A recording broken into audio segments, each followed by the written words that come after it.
합니다. 우리는 지금 사도행전의 말씀을 함께 계속적으로 나눠가고 있는데, 오늘까지가 저와 여러분이 이제 사도행전의 배경을 함께 만들어가는 시간입니다. 이제 다음 주부터 해서는 사도행전 1장의 개요들과 중요한 부분들을 함께 살펴보고, 또 사도행전에서 우리가 빼놓을 수 없는 1차, 2차, 3차의 전도 여행들, 그리고 그 안에서 일어났던 역사와 기적과 우리에게 던져지는 하나님의 말씀의 교훈들, 이런 것들을 다양하게 살펴볼 텐데요. 그것들을 살피기 전에 왜 지금 배경을 설명하는 것이 중요하고 이 사도행전의 가치가 무엇인가 하는 것을 설명하는 게 중요하냐면, 그렇지 않게 되면 큰 오해가 만들어질 수 있기 때문입니다.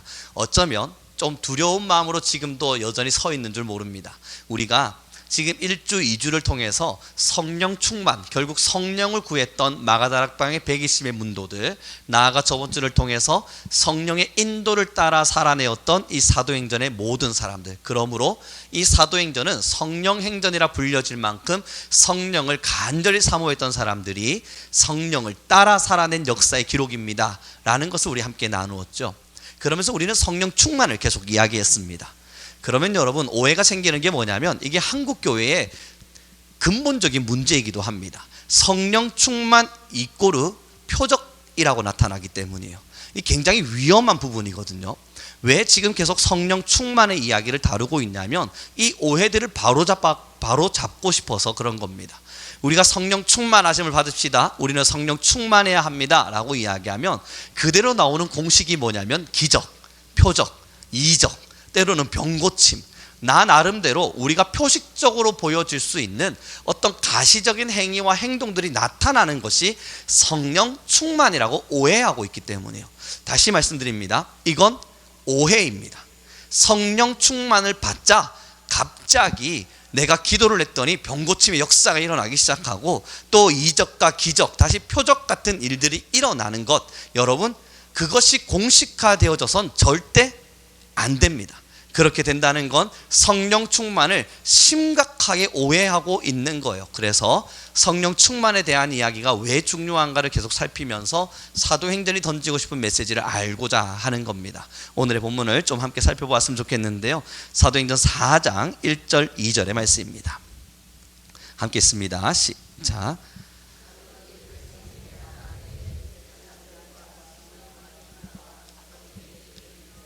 예수 안에 죽은 자의 부활이 있다고 백성을 가르치고 전함을 싫어하여 그들을 잡음에 날이 이미 저물었으므로 이튿날까지 가두었으나, 4절 제가 읽어드립니다. 아까와 좀 다르죠. 말씀을 들은 사람 중에 믿는 자가 많으니 남자의 수가 약 5천이나 되었더라. 여러분, 지금 이 4장의 배경의 이전에 어떤 일이 있었는 줄 아십니까? 바로 이 3장 1절로 넘어가서 볼 필요가 있는데요. 3장 1절 우리 같이 좀 보겠습니다. 3장 1절부터 제가 천천히 읽어봐 드리도록 할게요. 제9시 기도 시간에 베드로와 요한이 성전에 올라갈새 나면서 못 걷게 된 이를 사람들이 메고 오니, 이는 성전에 들어가는 사람들에게 구걸하기 위하여 날마다 미문이라는 성전문에 두는 자라. 3절부터 천천히 같이 읽어봅니다. 시작.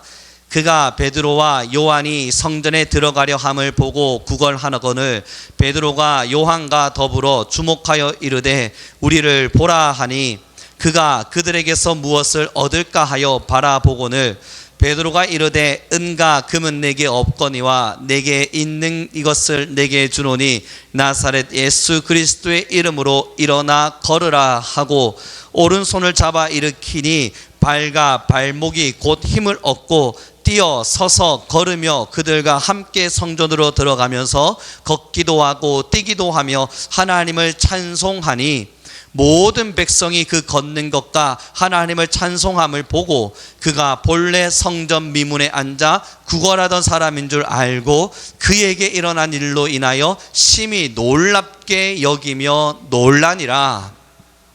이곳을 보니 베드로의 성령 충만은 기적의 시작이 되었습니다. 그죠? 이제 성전 미문에 앉아있는 안진뱅이를 일으켜 세웠어요.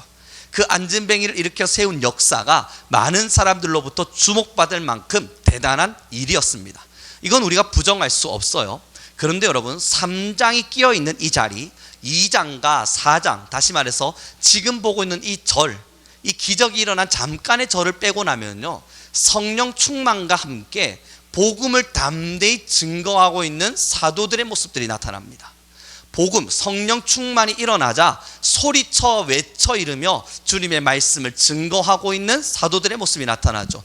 우선 2장을 좀 더 보았으면 좋겠는데요. 2장의 말씀입니다. 우리 2장입니다. 2장 14절의 말씀입니다. 함께 읽겠습니다. 시작. 유대인들과 예루살렘에 사는 모든 사람들아, 이 일을 너희로 알게 할 것이니 내 말에 귀를 기울이라. 아멘. 성령 충만이 일어나고 베드로가 그 자리에서 일어나서 외쳐 이 일이 무슨 일인지 내가 이제 알게 하리라 설교를 시작하죠. 그렇게 복음 전파가 끝나고 나서 3장으로 넘어가면서 기적이 잠깐 나타납니다. 그런데 이 기적의 소식을 전한 이유는 사실 이 기적이 얼마나 대단한 것인가, 그러니 너희들도 이렇게 안전뱅이들을 일으켜 세워보아라 라는 것을 가르치기 위해 기록한 게 아닌 거예요. 이 기적이 딱 끝남과 동시에 바로 그 다음 절 11절입니다. 함께 읽습니다. 3장 11절입니다. 함께 읽겠습니다. 시작. 나은 사람이 베드로와 요한을 붙잡으니 모든 백성이 크게 놀라며 달려나아가 솔로몬의 행각이라 불리우는 행각에 모이거늘.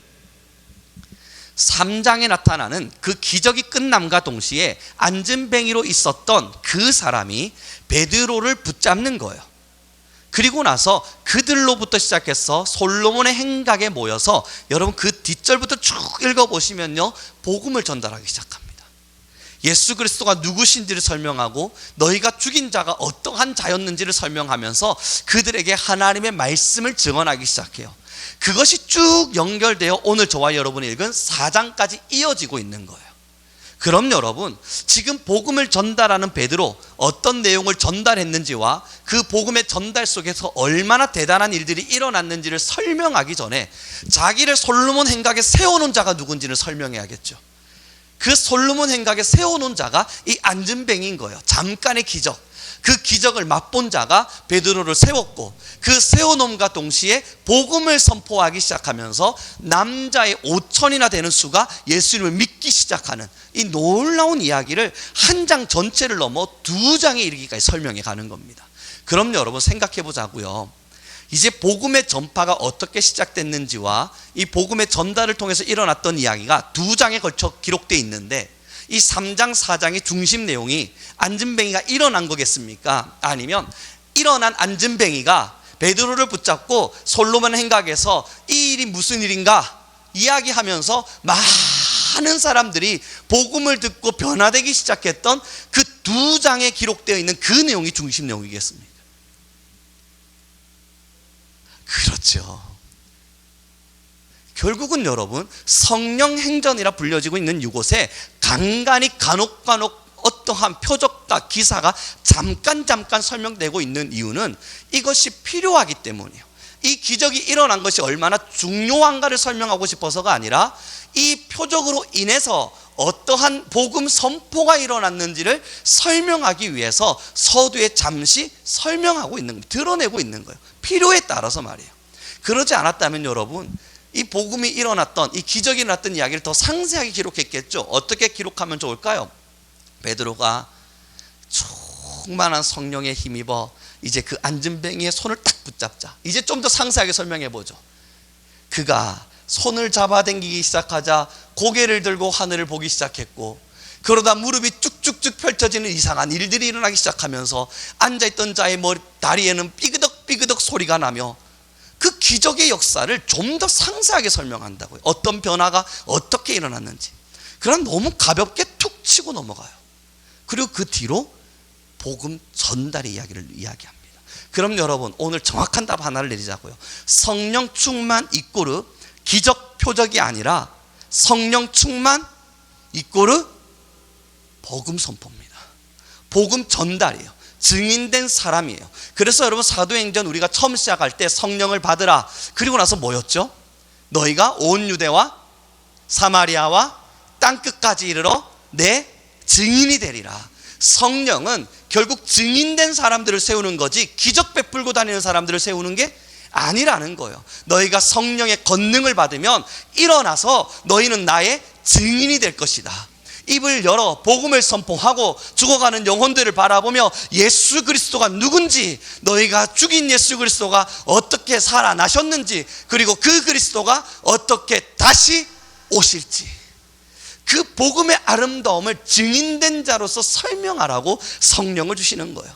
그러니 여러분, 성령 막 기도하면서 내게도 병고침의 은사를, 성령 충만으로 병고침의 은사를 하지 않으셔도 된다는 겁니다. 성령 충만을 구하실 때는 한 가지 결단으로 가셔야 되는 거예요. 내가 복음의 증인이 되게 하십시오. 그래서 본문을 좀 보았으면 좋겠습니다. 사도행전, 우리는 4장 11절의 말씀을 함께 읽겠습니다. 사도행전 4장 11절입니다. 11절과 12절을 같이 읽도록 하죠.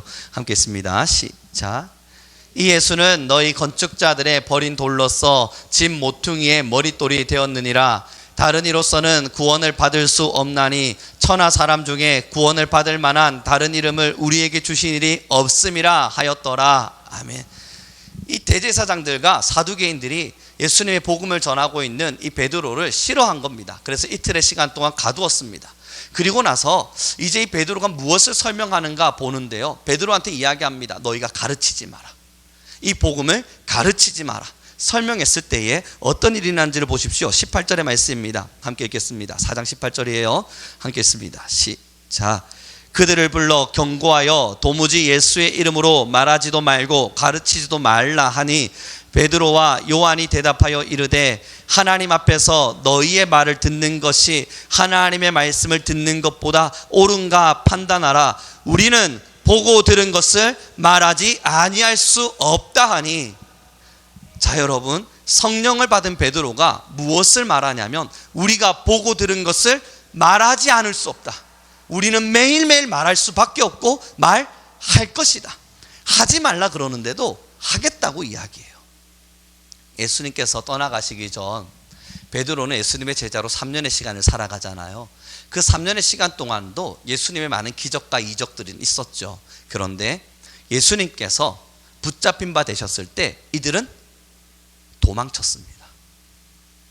예수님의 복음을 그 자리에서 증거하지 못하고 지금 저 십자가에 달려 돌으시는 예수 그리스도가 3일 만에 부활할 겁니다. 지켜보십시오. 담대하게 말하지 못했습니다. 당신들은 지금 아무것도 모른 채 저 예수꾼을 잡아 로마 군병에게 넘겼고 저를 십자가에 못 박게 하겠으나 그러나 지켜보십시오. 3일 후 그는 무덤을 깨고 일어나 부활할 것입니다. 선포하지 못하고 여종의 잠깐의 이야기에도 부끄러워 도망쳤어요. 그 베드로가 여러분 아시죠? 성령 충만을 받자 사람들 앞에 서서 이야기하기를 주가 그리스도입니다, 주님께서 우리의 왕이십니다 선포하셨을 뿐만 아니라 오늘 방금 읽었던 너희가 버린 돌이 건축자의 머릿돌이 되었다 라고 선포했고, 거기서 멈추지 않고 더 이상 가르치지 마, 너희 더 이상 가르치지 마 라고 말함에도 불구하고 내가 보고 들은 것을 어떻게 말하지 않을 수 있는가 하며 복음 증거하기를 주저하지 않았어요. 자, 여러분, 성령 받기 전과 받은 후의 차이라고 말한다면 도망치던 자와 도망치지 않는 자인 겁니다. 부끄러워하던 자와 부끄러워하지 않는 자인 거예요. 내 입을 다물며 살던 자와 내 입을 다물지 않고 살던 자예요. 왜 예수님께서 너희가 권능 성령이 임할 때까지 그 마가다락방에 있으라 이야기했겠습니까? 이들이 성령 받기 전에 나가봤자 작은 핍박 하나 찾아오면 또 똑같이 도망칠 거거든요. 성령의 충만함 없으면 예수 그리스도를 주라 시인하기도 힘들 테고 예수 그리스도를 아버지라 말하는 것도 어려울 뿐만 아니라 바리새인들이 찾아와서 말하지 마세요. 안 그래도 안 말하려고 그랬습니다. 안 그래도 나 지금 말하지 않으려고 작정하고 있었어요. 걱정하지 마십시오 하고 도망쳤을 거라고요. 그런데 그들이 두려워하지 않아요. 담대함으로 나아가 그리스도를 증거하죠. 도망치는 자가 도망치지 않는 자가 된 겁니다. 그러므로 지금 우리가 성령 충만을 구하는 이유는요, 복음을 증거하는 것이 부끄럽잖아요. 복음을 증거한다는 이 자체가 우리에겐 주저할 만한 일이 되잖아요. 예수님을 선포하고 주님께서 나의 구원자가 되셨다는 이야기, 너의 구원자가 될 거란 이야기, 나의 죄를 사하신 예수님이 너의 죄도 사하실 거란 이 아름다운 이야기를 우리가 사실 말한다는 게 불편하지 않습니까? 이건 우리의 힘으로 하려 하니 그렇습니다. 그러나 여러분, 성령을 받고 나면 이 뜨거운 불이 타올라 증인된 자로 우리 스스로 나아가게 해줘요. 부끄러워하던 우리가 부끄러워하지 않는 자가 되고, 영혼들을 바라보지 못했던 우리가 영혼들을 바라볼 수 있게 되는 거예요. 어제요, 차를 타고 이렇게 가는데 저희 집 딸아이가 노래를 막 부르는 겁니다. 저는 이 노래를 예전에도 몇 번 들었었거든요. 듣는 때는 가사를 보면서 신중하게 듣지 않았으니까 동요라 생각을 했어요. 그래서 동요구나, 또 동요를 부르나 보다 하는데, 그날은 제가 운전을 하고 있지 않고 저희 아내가 운전하고 있어서 좀 집중해서 들었습니다. 어떤 동요일까? 근데 가만히 듣는데 가사가 너무 웃긴 거예요. 그리고 이게 동요가 아니라 은혜 넘치는 가사라는 걸 알게 된 거예요. 그래서 제가 저희 아내한테 이 찬양이 도대체 무슨 찬양이냐 물었고, 지금 저희 교회 주일학교 아이들이 부르고 있는 찬양이래요. 그래서 가지고 와봤습니다. 여러분 한번 띄워주실래요? 가사요.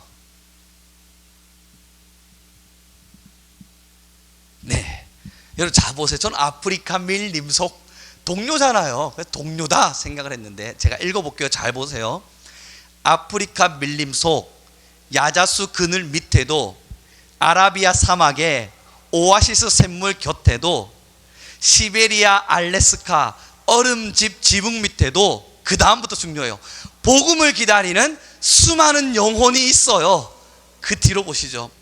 누가 갈까 그곳에, 주님이 부르실 때. 같이 읽으시죠. 함께 했습니다. 시작.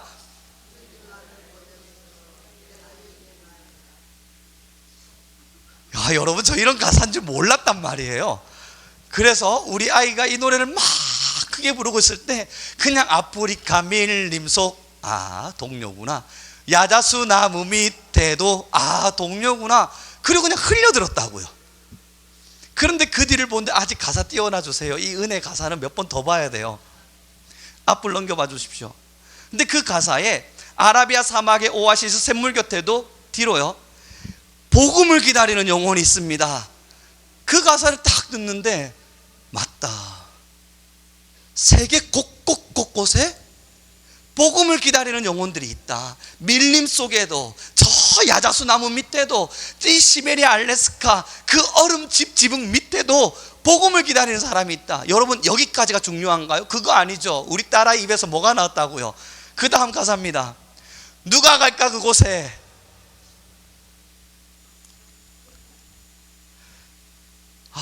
부모 마음으로 안 갔으면 좋겠죠. 그러나 성령의 사람이라면 가야죠. 주님 부르실 때에 그 여자아이가 여러분 발음도 잘 안 되면서 부르는 거예요. 주님, 내가 여기 있사오니 나를 보내소서. 내가 여기 있습니다. 사랑하는 성도 여러분, 성령이에요. 진실로 성령에 충만한 사람은 그 아이를 말하는 게 아닙니다. 우리가 정말로 성령에 충만해지면 어떤 변화가 일어나냐고요? 기도했더니 막 병자가 일어나요?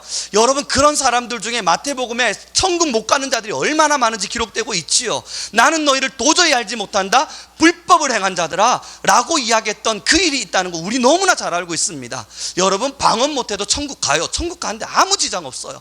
병 못 고쳐도 천국 가요. 그것이 천국 가는 데는 아무 지장 없어요. 구원의 열매가 되지 않는다고요. 그러나 진짜 구원의 열매, 진짜 구원을 받은 사람은 누가 갈까 그 음성 앞에 귀를 기울여요. 왜냐하면 지금도 성령이 내 안에서 말씀하고 계시거든요. 내가 성령 충만해지자 하나님의 마음을 대변하는 우리 성령 하나님은 지금도 우리에게 말씀하기를 원하세요. 하나님께서 말씀하시는 그 말씀을 우리에게 말씀하기를 원하셔서 누가 갈 것인가, 저들을 위하여 누가 갈 것인가를 외친다고요. 그때 성령 충만한 베드로는 말하는 겁니다. 주님, 내가 여기 있으니 나를 보내십시오. 이사야가 말하는 거예요. 내가 여기 있으니 나를 보내십시오. 성령 충만을 지금 우리에게 필요한 이유는 주님, 내가 여기 있으니 날 보내십시오. 이 한마디를 하기 위해서인 거예요. 사랑하는 성도 여러분, 성령 충만합시다. 이거 생각보다 위험한 말일 텐데요. 다시 가사 한번 띄워줄래요? 알래스카 시베리아 얼음집 밑에 가시겠어요? 그 위로 여러분 올려보죠. 아프리카 그냥 아프리카가 아니에요, 여러분. 아프리카 뒤에 밀림 속, 그 안까지 들어가야 된다고요. 그냥 아프리카 하면 가죠. 뭐 차도 있겠고, 아프리카라고 해서 사람 못 살 게 있겠습니까? 근데 이 가사는 너무해요. 아프리카에서도 밀림, 그 밀림 속에서도 야자수 나무 밑에 아무 별 볼 일 없어 보이는 그 사람, 그 야자수 나무 밑에서 복음을 기다리고 있다는 거예요.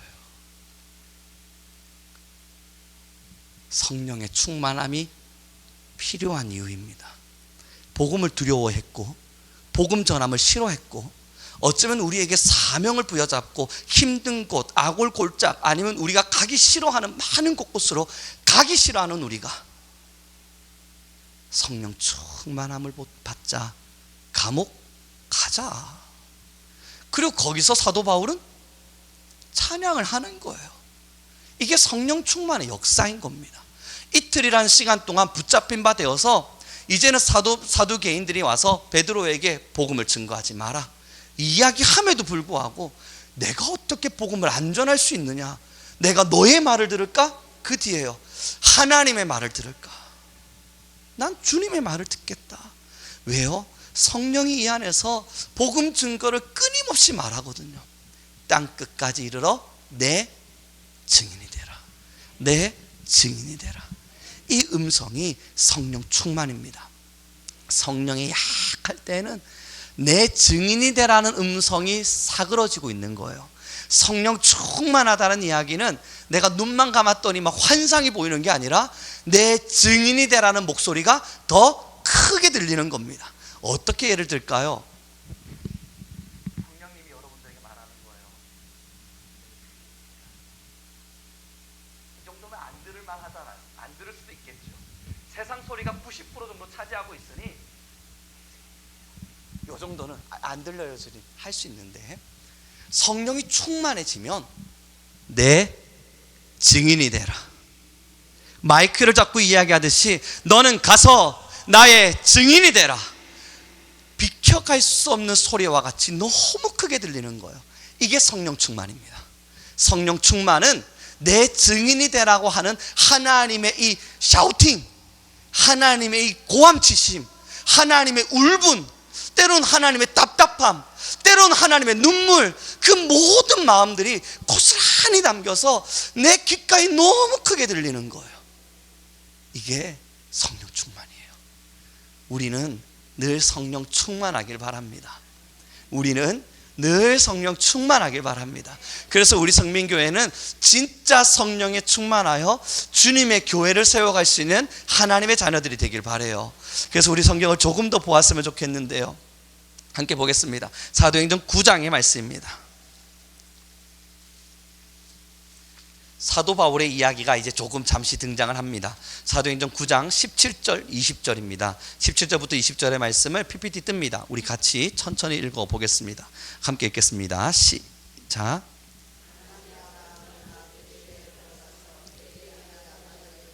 형제 사울아, 주 곧 내가 오는 길에서 나타나셨던 예수께서 나를 보내어 너로 다시 보게 하시고 성령으로 충만하게 하신다 하니. 여기까지요. 여러분 17절을 자세히 보십시오. 사도 바울이 이제 다메섹으로 예수님을 믿는 사람들을 잡으러 가다가 예수님을 만났어요. 그때 아나니아라고 하는 선지자가 그에게 와서 어두워진 눈을 밝게 해주면서 이야기해 주는 겁니다. 나를 보내어 너로 다시금 보게 하신다. 그 뒤에 성령으로 충만하게 하실 것이다. 그리고 나서 18절입니다. 즉시 사울의 눈에서 비늘 같은 것이 벗겨져 다시 보게 된지라. 그 뒤로 바로 일어나 세례를 받고. 19절 같이 읽습니다. 시작. 음식을 먹음에 강건하여 지니라. 사울이 다메섹에 있는 제자들과 함께 며칠 있을세. 여기까지요. 며칠 있었죠. 성령 충만이 너에게 임할 것이다 이야기하고 눈 뜨고 딱 며칠 있었습니다. 바로 20절입니다. 함께 읽겠습니다. 시작. 즉시로 각 회당에서 예수가 하나님의 아들이심을 전파하니라. 성령 충만인 거예요. 성령이 충만해지자 며칠 제자들과 함께 잠시 머물렀다가 그 뒤에 성경에서 여러분 강조하고 있잖아요. 굳이 이 단어를 붙여놓고 있잖아요. 즉시로. 그 즉시로 이 단어를 성경에서 의미 없이 기록하지 않아요. 얼마나 강하게 하나님의 복음을 전하고자 했는지를 표현하고 있는 거예요. 그가 성령 충만하자 자신의 종족들에게, 자신의 사람들에게 내가 예수님을 몰랐던 시절을 후회하며 예수님을 얼마나 뜨겁게 전하고 싶어 했는지에 대한 그 간절한 소망을 즉시로라고 하는 하나의 단어로 완벽하게 표현해낸 거예요. 즉시로, 각 해당에서, 한 해당이 아니라 각 해당에서 예수가 하나님의 아들이라 증거하기 시작했습니다. 그리고 나서 우리 본문을 좀 읽어보겠습니다. 함께 좀 읽었으면 좋겠는데요, 사도행전 또 14장의 말씀입니다. 사도행전 14장 2절과 4절의 말씀을 천천히 우리 또 같이 읽습니다. 여러분 PPT 떠 있으니까 또 같이 보도록 하죠. 14장 2절부터 4절입니다. 함께 읽습니다. 시작.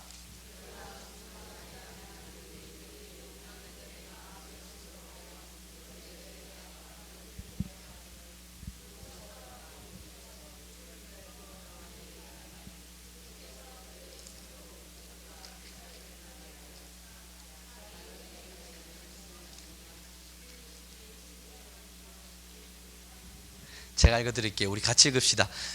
여러분 보시죠. 14장 우리 천천히 찾으시고요, 1절부터 우리 함께 천천히 좀 읽어보겠습니다. 1절부터 4절까지를 같이 천천히 읽어봐요. 찾는 김에요. 읽겠습니다. 시작. 이에 이고니온에서 두 사도가 함께 유다인의 해당에 들어가 말하니 유대와 헬라의 허다한 무리가 믿더라. 그러나 순종하지 아니하는 유대인들이 이방인들의 마음을 선동하여 형제들에게 악감을 품게 하거늘 두 사도가 오래 있어 주를 힘입어 담대히 말하니 주께서 그들의 손으로 표적과 기사를 행하게 하여 주사 자기 은혜의 말씀을 증언하시니 그 시내에 무리가 나뉘어 유대인을 따르는 자도 있고 두 사도를 따르는 자도 있는지라. 아멘. 여러분 이제 복음을 증거하는 일들이 일어날 때 그 뒤에 오늘 14장 이야기한 것처럼 표적과 기사가 따라오기도 합니다. 여러분 그러니 오해하지 말아달라는 거예요. 표적과 기사를 완벽히 버리라는 이야기가 아닙니다. 그러나 우리에게 표적과 기사가 일어나는 이유는, 그것이 필요한 이유는 내 가슴 속에 주님의 말씀을 담대히 증거하고자 하는 힘이 있고 즉시로나 주의 말씀을 담대히 증거해 나가고 있을 때 여러분 저 끝에서 하나님의 선물과 같이 표적과 기사가 따라오는 거예요. 그 따라옴의 역사가 우리에게 일어날 수 있어요. 그걸 부정하지 맙시다. 그러나 그것이 일어난다고 해서 그것이 우리에게 있어 성령 충만함의 은사가 아닌 거예요. 그건 있으나 마나라고 봅시다. 있어도 되고 없어도 되는 거예요. 없다 해서 문제되지 않고 있다 해서 좋은 것도 아니에요. 표적과 기사는 하나님께서 복음의 선포를 위해 때로는 필요를 따라 열어주시는 통로에 불과합니다. 복음 선포를 위해, 복음 전달을 위해 잠깐 열려지는 그러한 기적과도 같아요. 그런데 여러분 여기에만 목을 메고 있으면 이 얼마나 성령 충만을 오해하고 있는 겁니까? 여기에 목을 메면서 이곳에 하나님이 있다 우르르 쫓아가고, 조그마한 표적과 은사가 나타나면 저기에 하나님이 있다 또 우르르 쫓아가고, 또 다른 기적이 일어나면 저기에 또 하나님이 있나 봐 우르르 쫓아가고. 여러분 이렇게 쫓아다니다 보면요, 성경 속에 기록하고 있는 것처럼 죽음이 있는 곳에, 그럼요, 독수리들이 모이기 시작하는 거예요. 죽은 시체 안에 모여든 독수리에 불과합니다. 죽은 시체들을 먹기 위해서 쫓아다니는 그러한 여러분 까마귀 새떼들에 불과합니다. 죽은 곳이에요. 하나님이 정말로 성령으로 충만히 역사하는 교회는 다른 것 아닙니다. 여러분의 가슴에 즉시로란 단어가 표현되는 겁니다. 일어나 복음을 위해 살자. 복음을 증거하자. 예수가 그리스도임을 부정하지 말고, 예수 그리스도가 그리스도임을 증명하고 증거하는 것을 두려워하지 말고, 예수 그리스도가 나의 구원자 되셨음을 도망치듯 전하지 말고 담대함으로 일어나 주의 복음을 전하자. 자 여러분, 그렇게 복음이 전달되어졌던 시간을 넘어 우리는 다음 주부터 함께 나누게 될 사도행전의 역사가 시작되는 겁니다. 사도 바울이 안디옥 교회로부터 파송을 받음으로써 복음을 전하기 시작했고, 그 곳곳에 교회들이 세워지기 시작했으며, 그 교회에 세워진 많은 곳곳에서 또 복음을 증거하는 하나님의 사람들이 일어나 온 땅을 덮었고, 그 역사가 흘러 우리에게까지 온 겁니다. 그럼 여러분, 이제 그 명분을 부여잡고, 때로는 그들이 전달했던 복음의 메시지의 아름다운 끈을 탁 부여잡고 있는 우리가 이제 이 끈을, 이 바통을 후대에게 전달할지 아니면 이걸 바통을 톡 던질지는 우리 선택입니다. 이제 더 이상은 아무도 알래스카를 가지는 않을 겁니다. 지금 이 자리에 내 신앙 지키기도 바쁜데 무슨 밀림 속 야자수 나무 밑입니까? 누가 갈까 그곳엔? 우리는 이야기해야죠. 하나님, 아직은 나는 아닙니다. 내 그릇이 그리 크지 않아. 내가 아직 하나님 앞에 순종할 수 있는 힘이 그리 많지 않아. 거긴 나는 아닙니다. 그러나 여러분, 이 말이 정말 신앙 좋은 말인지 아니면 하나님의 마음을 포기하고 하나님의 눈물을 외면하고 하나님의 마음을 모른 척하는 불순종의 아들과 같은 자의 말인지는 기억해야 돼요. 신앙이 없어 못 가는 걸까요? 성령이 없어 부끄러운 건 아니고요. 정말 신앙이 내가 너무 약해 그 복음 전달의 사명을 감당하지 못하는 걸까요? 아니면 성령의 충만이 없어 복음 전함을 두려워하고 부끄러워하고 무서워하며 피하고 있는 우리의 모습은 아닌가요? 성령 받기 전 그저 지식으로만 예수님을 알았던 베드로와 같지 않을까 합니다. 여러 표적과 기사들 앞에 서서 오병이어의 기적 속에서 군중과 같이 우르르 몰려다니다가 십자가 앞에서는 다 같이 우르르 도망가 버리는 그런 신앙인이라 말하기도 그렇겠군요. 따라다니는 군중과 같은 모습이 우린 아닐까 돌이켜봐야 돼요. 사도행전 29장은 여전히 기록 중입니다. 저 지중해 해안의 어디가를 사도 바울은 쥐잡듯 잡고 다녔습니다. 예수님의 수없는 제자들은 순교의 피를 흘려가며 그리스도의 복음을 전했고, 그 지중해 연안의 일대를 넘어 그 유럽의 모든 영역까지 그들이 복음 전파함으로 흘려보냈던 복음의 씨앗들이 각각의 나라들 위에 세워졌습니다. 그리고 누군가는 그 복음의 은혜 앞에서 인도로, 한국으로, 한국이라고 말하기 그렇겠군요. 조선으로, 그리고 일본으로, 중국으로 흩어져 이곳에서 죽어가며 복음의 씨앗을 뿌렸습니다. 그리고 우리는 그 복음의 열매를 따고 있어요. 사랑하는 성도 여러분, 누군가의 그러한 복음을 향한 열정, 성령 충만함의 역사가 대를 따라 여기까지 왔기에 이 별 볼 일 없는 조선의 땅에, 항무지와 같았던 이 조선의 땅에, 그 누군가가 왔을 때도 거지들이 사는 나라라 외쳤던 이 조선의 땅에 이 말도 안 되는 부흥의 역사가 일어난 겁니다. 저와 여러분이 풍족함을 누리며 살 수 있게 된 거라고요. 예전에 함께 선교팀들이 갔을 때 선교팀하고 이야기를 나눈 바 있는데요, 여러분, 우리 한국이 참 신기한 게요, 동남아 쪽으로 우리가 부흥이 일어나기 시작하면서 동남아 쪽으로 우리 한국의 많은 선교사님들이 막 흘러내려간 적이 있었습니다. 우리 한국 교회의 선교의 80%는 동남아를 향했었죠, 한때는 말이에요. 그때 많은 선교학자들이 왜 그럴까? 많은 나라들이 있는데 왜 우리 대한민국은 이상하리만큼 동남아를 향할까 하는 것을 연구하기 시작했습니다.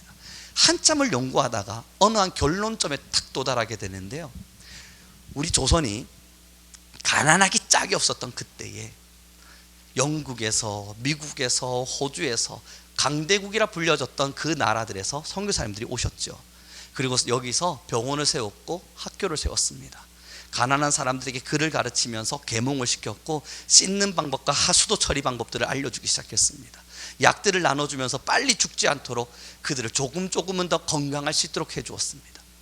그때 이 선교사님들이 영국, 호주, 캐나다, 미국 등등으로 편지를 써보내면서 이 한국을 도와주십시오, 이 조선을 도와주십시오 간절히 바랬거든요. 그때 많은 자금이 이 대한민국 땅으로 얼마나 많이 흘러들어왔는지 몰라요. 성도들의 피와 땀과 같았던 예물들이 이 조선 땅으로 열심히 흘러들어왔다고요. 그런데 여러분 그거 아세요? 그 호주, 그 캐나다, 그 미국이 어떻게 그 월급들을 받았을까요? 식민지로 삼고 있었던 저 동남아, 그 동남아의 식민지의 피를 빼다가 거기서 벌어들인 돈을 미국과 호주와 캐나다는 강대국이 되었고 그곳에서 생산력을 얻어 월급을 받고 수입을 가진 겁니다. 그 수입의 영향에 의해서 우리 조선으로 흘러들어와 우리나라가 살아났어요. 그때 선교의 많은 학자들이 이야기한 겁니다. 우리가 진빚이었구나. 우리나라가 그 동남아의 가난한, 때로는 식민지로 사로잡혀서 그렇게 뜯겨가며 빼앗겨가며 그렇게 벌어들여졌던 돈이 이 나라로 넘어왔으니 이 빚을 갚아가고 있는 거였구나. 이제 좀 말씀을 정리해 갔으면 좋겠습니다. 여러분, 한번 기대가 되시거든 한번 시간이 되시면 인터넷상에 조선의 옛 모습 치시고 이미지를 딱 누르십시오. 그럼 사진이 쫙 뜨는데요, 조선의 옛 모습을 보실 수 있을 겁니다. 아무것도 없어요. 웬 가난뱅이, 좀 속되게 말하면 양반 행세하고 있는 거지들, 그들만 가득해요. 조금 더 넘어서 우리나라의 1940, 50년대 여러분 검색해보면 사진 다 나옵니다. 그 모습들을 가만히 보시면, 제가 학교에서 자료를 한 번씩 쓰거든요.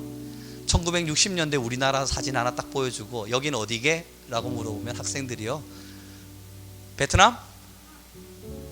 필리핀? 많은 말들을 쏟을 때 우리나라, 그럼 애들 깜짝 놀래요. 몇 년도인지 아니? 이게 1960년대래. 그럼 애들이 여러분 정말 깜짝 놀라며 쳐다봅니다. 불과 몇 년 전이에요. 40, 50년 전 이야기 아닌가요? 우리는 순교자들의 피와 많은 복음을 가진 선교자들의 자녀들의 핏값으로 여기까지 왔습니다. 여러분 잊지 마세요.